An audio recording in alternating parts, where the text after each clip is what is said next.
તો ફરી એકવાર તમારું સ્વાગત છે એકમ કસોટી પેપર સોલ્યુશનમાં. તો આજે આપણે સંસ્કૃતનું જે આજનું પેપર લેવાનું છે ઓરિજિનલ પેપરનું સોલ્યુશન આપણે આ વિડીયોમાં જોવાના છીએ. ધોરણ છે એ આપણું 7 ધોરણ લેવાનું છે. તારીખ છે એ આપણી 31/8/2024 જે આજની તારીખ છે એનું પેપર સોલ્યુશન આપણે આ વિડીયોમાં જોશું. સમાવિષ્ટ પ્રકરણ એટલે કે 1 થી 5 યુનિટના ક્વેશ્ચન આમાં પૂછાવાના છે. કુલ ગુણ રહેશે 25. તો સાહિત્ય તમે પેપર સોલ્યુશન જોજો. અને જો ચેનલને સબસ્ક્રાઈબ ન કરી તો ચેનલને સબસ્ક્રાઈબ કરી લેજો અને બેલ આઇકન પણ દબાવી દેજો. તો આપણે હવે સોલ્યુશન શરૂ કરી દઈએ. સંસ્કૃતનું સોલ્યુશન છે.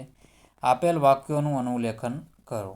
તો આપેલ વાક્યોનું અનુલેખન કરવાનું છે. કોઈ પણ એક વિભાગનું અનુલેખન કરવાનું રહેશે. તો એમાં આપણે જોઈએ તો વિભાગ 1 છે. શું છે આ વિભાગ 1 છે? તો વિભાગ 1માં તસ્ય ક્યાં વિશેષતા અસ્તિ. તો આમાં શું અનુલેખન એટલે કે ફરીથી એમનેમ લખી નાખવાનું રહેશે.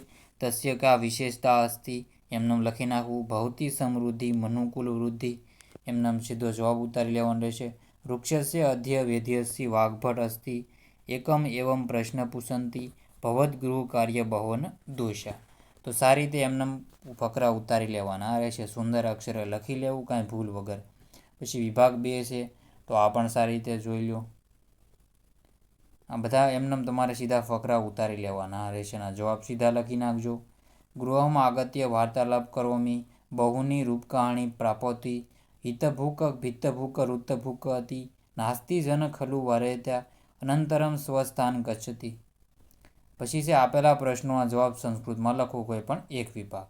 મેઘો વર્ષતી તદા કી પ્રવહતી. મેઘો વર્ષતી તદા કી પ્રવહતી. તો આમાં જવાબ આવશે નીર પ્રવહતી. શું આવશે? નીર પ્રવહતી. વિહગતિ શબ્દ છે તો ખગહ પક્ષી. તો એનો આ જવાબ આવી ત્યાં રહેશે. પછી છે કોડરૂપ અર્થાત. કોડરૂપ અર્થાત આપણે જોઈએ તો શું છે? પછી હાસ્ય રોગ એટલે પાઠસ્ય સ્ત્રીનું શું? સમીકરહ. સમીકરહ. તો એનો જવાબ આવી રીતે કરવાના રહેશે તમારે. સાહિત્ય જોઈ લેવા જવાબ. આગળ જોઈ લઈએ હવે. નીર કદા પ્રવહતી. મેઘો વર્ષતી તદા નીર પ્રવહતી. વિપુલ ગગને કીવહતી. તો ચટકા. ચટકા એટલે ચકલીઓ. પછી છે કૃષક કુત્ર ગસ્તી. તો કૃષક ગોષ્ઠ ગસ્તી. હિત ભૂક એટલે હિતહારી ભોજન કરવું. હિતહારી ભોજન કરવું. પછી છે ખિસકોલી શબ્દનો સંસ્કૃતમાં શું કહેવાય? તમારા જાતે મિત્રો પુસ્તકમાંથી જોઈ લેવું. પછી આ પણ સારી રીતે તમારે જોઈ લેવાના રહેશે. પછી છે સરળ જોડાક્ષરયુક્ત શ્રુત લેખન કરવાનું રહેશે. આમાં શ્રુત લેખન કરવાનું છે. ક્લાસમાં કોઈક બોલશે અને તમારે ફરીથી રિપીટ કરવાનું રહેશે. તો આ બધા ફકરા આવી રીતે છે. સાહિત્ય જોઈ લેવા. 5 ફકરાના આન્સર આવી રીતે જોઈ લેવા. પછી સૂચના મુજબ કરવાની છે વાક્ય રચના. એતત ખાલી જગ્યા અસ્તિ પુસ્તકમ પઠનમ. એતત પુસ્તકમ પઠન યોગ્યમ અસ્તિ. તો એતત જલમ પાનમ યોગ્યમ અસ્તિ. તો આવી રીતે તમારે ખાલી ઉદાહરણ મુજબ કરી નાખવાનું રહેશે. એતત ચલચિત્રમ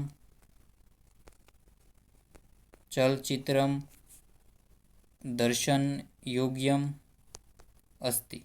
તો આવી રીતે તમારે એના જવાબ દેવાના રહેશે. બધાના આન્સર આવી રીતે આપી દેવા. પછી આ વદતી તો વદશ્યતી અને વદશ્યામી. તો ખાદશ્યતી અને ખાદશ્યામી. તો આવી રીતે આના જવાબ દઈ દેવાના રહેશે. પછી લિખશ્યતી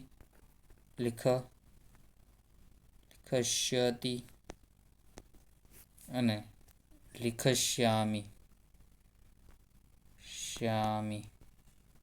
તો આવી રીતે તમારે જવાબ લખી લેવાના રહેશે. સાહિત્ય જો ચેનલને સબસ્ક્રાઈબ ન કરી હોય તો ચેનલને સબસ્ક્રાઈબ કરી દેજો.